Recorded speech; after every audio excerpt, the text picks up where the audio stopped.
Knowledge corner YouTube চ্যানেলে সবাইকে স্বাগত জানাই। আমি আলোচনা করছিলাম একাদশ শ্রেণীর ফার্স্ট সেমিস্টারের নমুনা প্রশ্নপত্র নিয়ে। আমি তোমাদের অলরেডি বেশ কয়েকটি নমুনা প্রশ্নপত্রে আলোচনা করে দিয়েছি। আজ আমি আলোচনা করব 7 নম্বর নমুনা প্রশ্নপত্রের নিয়ে। তো শুরু করছি 7 নম্বর নমুনা প্রশ্নপত্রের আলোচনা। প্রথম প্রশ্ন কি বলছে?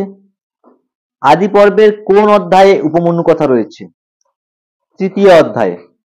বর্ষাকালে মেঘের পতাকা কোনটি? বিদ্যুৎ। শূন্যস্থান পূরণ বলছে। মহামূর্খ অয়ং, এখানে মহামূর্খ বলা হয়েছে কাকে? বৈদ্যকে।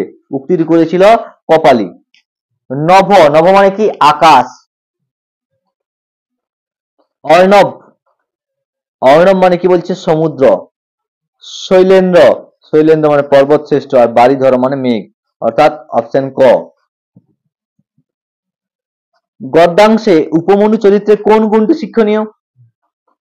সত্যবাদিতা, গুরুভক্তি, কর্তব্য পরায়ণতা। এখানে 3টি গুণই শিক্ষণীয়, অর্থাৎ সবগুলি ঠিক। সত্য মিথ্যা বিকল্প। জলাতঙ্কে আক্রান্ত রোগীদের মধ্যে পাগলামির লক্ষণ দেখা যায়, ঠিক।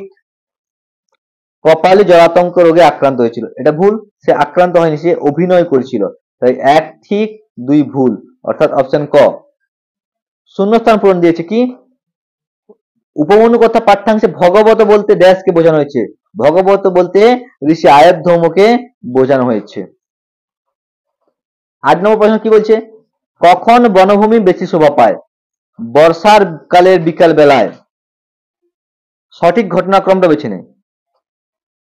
বলছে কুকুর কপালীর জুতোর মুখে নিয়ে দৌড়ে বেরিয়ে গেল। রঙ্গিনী মুখে আঙ্গুল দিয়ে তাড়াতাড়ি বেরিয়ে গেল, এটা সবার প্রথমে হবে, কারণ এটা একবারে প্রথমে আমরা দেখতে পাই এটা। মন্থরা কপালীর ছাতা ফেলে দিয়েছিল। কপালী কুকুরের মুখ থেকে জুতো ছিনিয়ে আনার জন্য কুকুরের পিছনে দৌড়ালো। আমরা জানি প্রথমে, তাহলে এখানে হলো প্রথমে এটা 1 নম্বর, তাহলে 2 হলো 1, তারপরে হবে 2, 3 হবে 2, অর্থাৎ 2 তারপরে 3, তারপরে কি হবে? 1, তারপরে হবে 4, 2 3 1 4, অর্থাৎ ক। সঠিক রেখাচিত্র বলছে আয়তধৌমের 3 জন শিষ্যকে। আমরা জানি আরুণী, উপমন্যু আর বেদ, তাহলে এখানে সঠিক উত্তর হবে খ।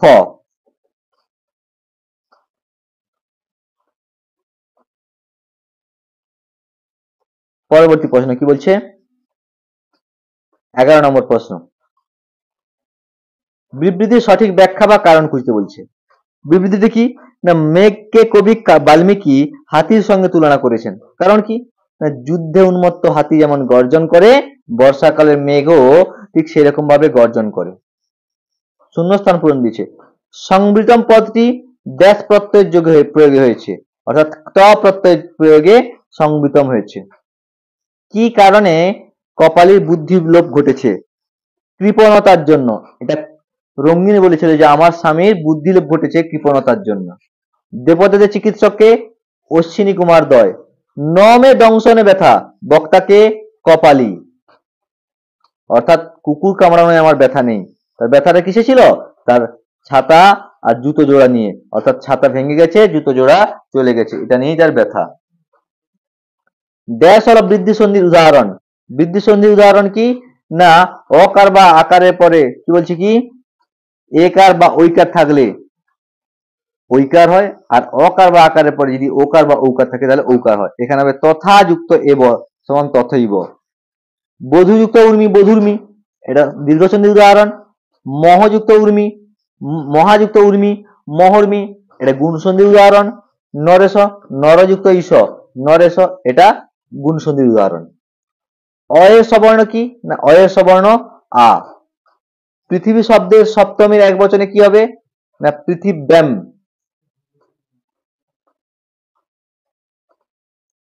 তারপর স্তম্ভ মেলানো বলছে ধাতুরূপ থেকে। ভূ, ভূ মানে কি? ভূ মানে হওয়া। গম, গম মানে যাওয়া। ক্রি মানে করা, পূজ মানে পূজা করা, অর্থাৎ অপশন ঘ। বস যুক্ত ত কি হবে? উষিত। দশযুক্ত ঋণম, দশার্ণম। সত্য মিথ্যার বিকল্প বলতে বলছে কি, না বাগিস, ক স্থানে গ, বাক যুক্ত ইস, বাক যুক্ত ইস, বাগিস, এটা ভুল, সরি, এটা হবে বাগিস, বা ক স্থানে গ হয়েছে। তারপর কি বলছে, উল্লেখ, উৎ যুক্ত লেখ, ত স্থানে ল, এটাও ঠিক আছে। সম্রাট, ট স্থানে ড, সম্রাটের ট এর জায়গায় ড হয়েছে, এটাও ঠিক আছে। উৎকৃষ্ট, ত স্থানে ঠ, এটা ভুল, অর্থাৎ তিনটা ঠিক একটা ভুল, অর্থাৎ 1 2 3 ঠিক 4 ভুল। অপশন কি দিয়েছে, হ্যাঁ 1 2 3 ঠিক 4 ভুল, অর্থাৎ গ। অসমত শব্দের সপ্তমীর বহুবচনের রূপটি কি হবে, অসমাসু। নিষ্ঠা প্রত্যয় বলা হয় কোন প্রত্যয়কে, না ত আর তবতু প্রত্যয়কে নিষ্ঠা প্রত্যয় বলা হয়। চলত যুক্ত চিত্রম কি হবে, চলচ্চিত্রম। নর শব্দটি ড্যাশ বিভক্তিযুক্ত পদ, নর শব্দটি প্রথমা বিভক্তিযুক্ত পদ। বাগিস কি হবে, বাক যুক্ত ইস, বাগিস। ক স্থানে গ, এখনই করলাম ক স্থানে গ। ক্রি ধাতু লট উত্তম পুরুষ দ্বিবচনে কি রূপ হবে, না কুর্ব। তথ্য ভিত্তিক সঠিক উত্তরটি নির্বাচন করতে বলছি কি, না ভূত পদটি বিশ্লিষ্ট রূপ কি হবে, ভূ যুক্ত ত, ঠিক। অস যুক্ত ত, ভূত, এটাও ঠিক। ভূ যুক্ত ত, এটা ভুল, কারণ এখানে হস্য করা আছে। আর আস যুক্ত ত, এটা ভুল, অর্থাৎ 1 2 ঠিক, 3 4 ভুল। অভবত রূপটি ভূ ধাতুর কোন লকার রূপ, না অভবত রূপটি ভূ ধাতুর লং লকার রূপ। বেদ বিভাজন কে করেন, না বেদ বিভাজন করেন ব্যাসদেব, তাই তিনি বেদব্যাস নামে পরিচিত।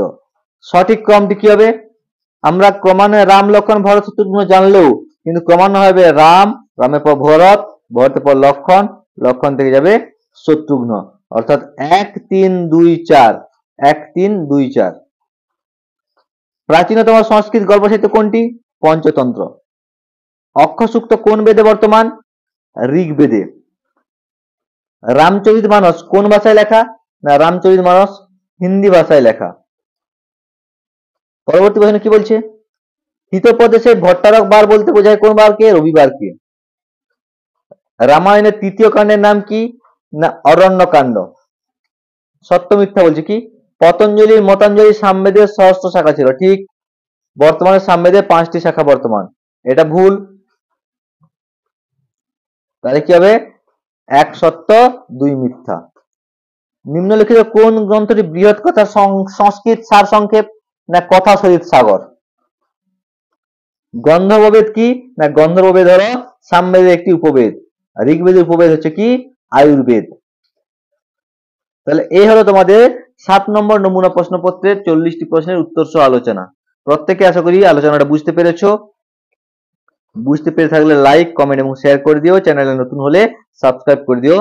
আমি ভিডিওটা দীর্ঘায়িত আর করছি না, পরবর্তী দিন আমি নিয়ে আসছি তোমাদের পরবর্তী নমুনা প্রশ্নপত্র নিয়ে।